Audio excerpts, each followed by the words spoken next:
Yeah. I think he Okay. might be. Okay, as a magician, one of the first rules there's two rules that you learn right at the beginning. One, never reveal your tricks, because it kind of ruins it for people. And two, never do the same trick twice for the same audience, which I am breaking again today, because I've showed Nikki this trick several times, because I practiced on it already. But I'm going to perform this trick for you, and then I'm going to break the first rule of magic, and I want to show you how it's done. I'm horrible, I know. Just started magician though, so I think it'll work out. I've been doing magic now for 2 months. I have 5 magic books in my room, 2 magic DVDs, got more magic DVDs at home. I have a friend back at SBU that does magic too. He came down this weekend, helped me out with a couple things too. He had a magic DVD. I watched it while he was sleeping. Learned a couple many tricks. Creepy at all. Thank you. So I'm going to show you this trick. It's very simple. I hope you guys enjoy it. And also during it, I'm going to give you guys a little bit of history about cards because I'm informing you. Okay. So Miss McNeil, I'm going to have you help me out on this, okay? Oh, okay. I'm going to rip through the cards like this. I'm going to ask you to tell me when to stop, okay? Okay. Like this. Stop. Right there. You sure? I'm positive. Absolutely. Absolutely. Okay. Nikki, you take the card and show everybody so you don't think that I'm... See it. Everybody get a good look at the cards. The card. Tell me when you're done, because this is a time speech. Okay, sorry. Okay, they're done. Now flip it in there. What? Okay. And I'm going to have to interrupt my little trick for a second here to tell you guys a little bit about cards work. How many cards are in a deck? 52. That equals 52 weeks in a year. If you add up all the pips on a card, they add up, 1 through 13, add up to 365. There's 4 different suits in cards. They represent the 4 seasons. There's 13 cards in each suit. They represent 13 lunar cycles of each year. There's red and black cards. They represent good and evil. Everything in a card deck represents something.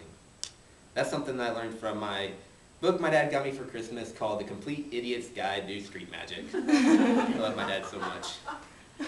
So that's something I learned from that book. And also I have a book called Expert Card Technique, which by Hugard, which taught me some terms, which I'm going to teach you now so you guys can know a little bit.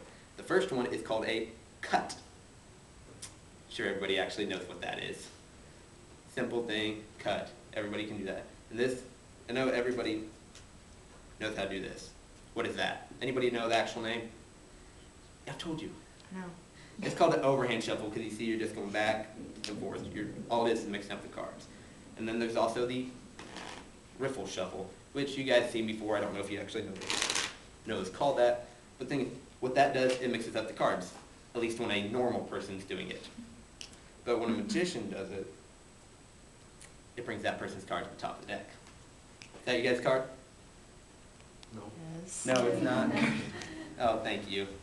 See, when a magician does it, it's always different. Then also, a magician can do this too. Take your card, stick it in the deck. Nikki, push the card in, please. And all I got to do here is riffle through the cards a little bit, snap my fingers, your card comes back to the top of the deck. Now you guys want to know how I do this, it's because I just performed the trick for you, a couple tricks actually in one, and now I'm going to show you how I did it. Because watch this, see? Take the card like that and just boom. Oh, look at that. This is called a palm. And what, now a little history lesson here too, a little bit interesting. Back in the day, old card sharps and gamblers, they used to palm a card off the deck like that and slide it up their sleeve. They had a device up their sleeve. This I learned from a article I found online, 19th century gambling and gaming. And what they did, they slid it up their sleeve and they could get it whenever they felt like it. But you see, I do it a little bit different, which is what I'm going to show you today, what I do, because I don't like the bulky things up the sleeve. They kind of get in the way. So watch this. See, I take your card like that, and I just take it, and I palm it off the deck. Again, but what I do is I take it, I put it up my sleeve, and I apply just a little bit of pressure, and it becomes cheese with Mar. See, feel it. Look at that. See? No, I didn't do that last night. I told you I couldn't finish the trick. See, that's how I like to do it. That's how I like to do my trick. And so I've shown you guys my trick. I showed you how to do it. I can't believe I did that. Gave you a little bit of history about card magic and other things. And I hope you enjoyed my performance. Thank you.